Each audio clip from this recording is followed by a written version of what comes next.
Dear friends, welcome back to another episode of The Situation Room. Today, we dive into one of the most explosive debates in Washington, the future of Venezuela under Nicolás Maduro. Will Trump truly go all the way to topple Maduro, or is this just pressure politics on a grand stage? And don't forget to subscribe for more sharp geopolitical analysis here on The Situation Room. The Venezuelan political crisis deepened after the controversial 2024 election, marked by widespread allegations of fraud and international rejection. For much of the global community, Maduro is no longer simply a leader with questionable legitimacy.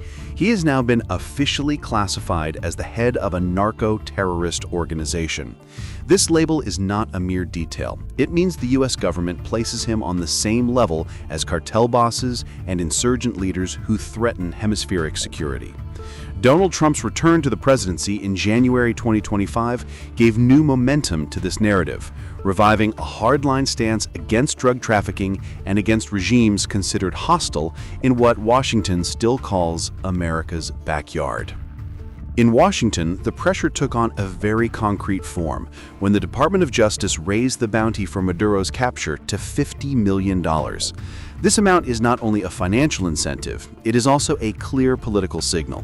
The United States is willing to invest heavily to bring an end to the current regime in Caracas. This escalation inevitably raises the question, what are Trump's next steps? To understand the gravity of what is at stake, we need to look back at the past. The Chavist regime, since the rise of Hugo Chavez, has survived devastating economic crises, mass protests, and diplomatic isolation attempts imposed by different U.S. and European governments. Even with crippling sanctions, oil embargoes, and the gradual loss of international legitimacy, Chavismo has remained firm thanks to two pillars: the unconditional support of the Venezuelan armed forces and a network of external alliances that includes Russia, Iran, and Cuba. This historical context shows why mere economic pressure was never enough to topple Maduro. There were moments when the Venezuelan opposition received broad international recognition, with leaders like Juan Guaido even being treated as legitimate interim presidents.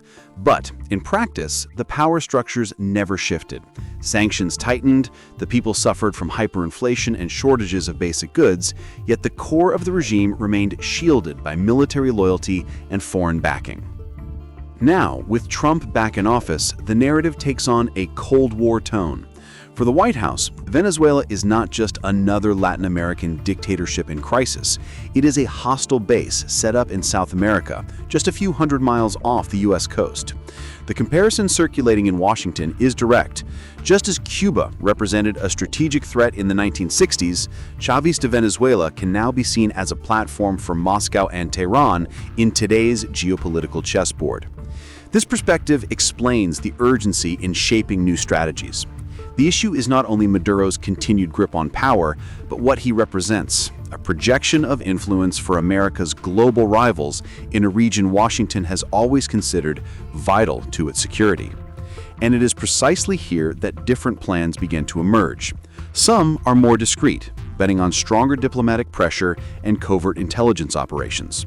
Others, much bolder, openly speak of regime change, something that inevitably brings to mind past interventions, some successful, others with highly unpredictable consequences.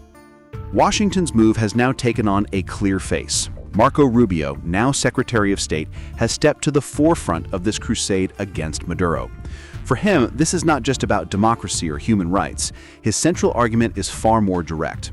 Rubio claims that the Chavist regime controls a vast network of drug cartels that supply directly into the United States, fueling violence, a public health crisis, and social instability. This narrative is not new, but it gains a renewed strength at a time when Trump has vowed to crack down harder on narco-trafficking as part of his domestic agenda. The actions have already gone beyond rhetoric. Washington has deployed 7 warships and more than 6,500 troops to the Caribbean, a show of force that echoes the tensest moments of hemispheric politics. At the same time, covert CIA operations have resulted in the destruction of drug-linked vessels, sending a double-edged message to the cartels that the U.S. is willing to cut off supply routes, and to Maduro that the pressure now involves direct military power. On the other side, the Venezuelan opposition appears to be finding firmer ground.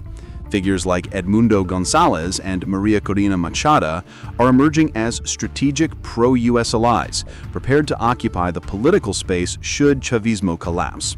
For Washington, this support is not merely symbolic.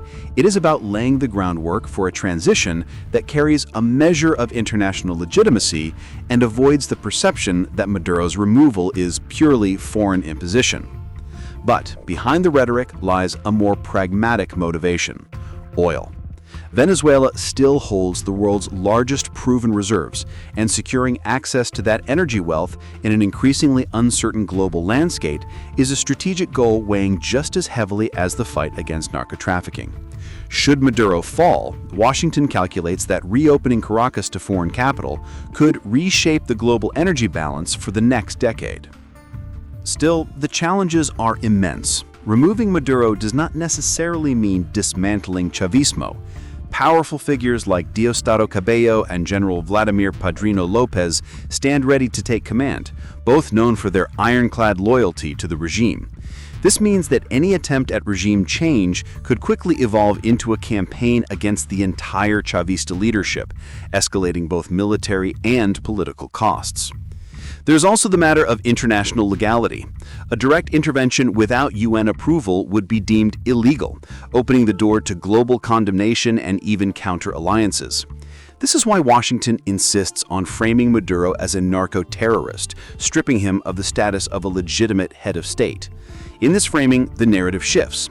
It is not an invasion of a sovereign nation, but an international police action against a criminal who uses state machinery as a facade.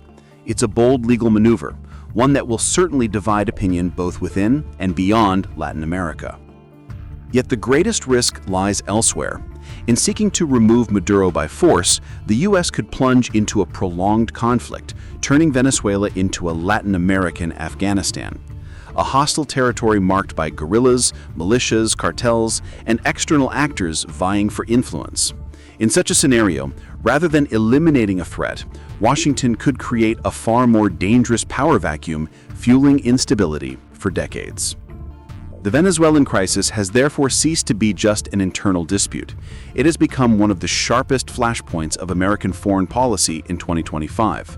Between the declared need to act against narco-trafficking and the very real risk of a regional war, the fate of Nicolás Maduro hangs in the balance, but so too is the future of stability in Latin America. And if you haven't subscribed to the channel yet, make sure to hit that button and turn on the notification bell so you don't miss any updates.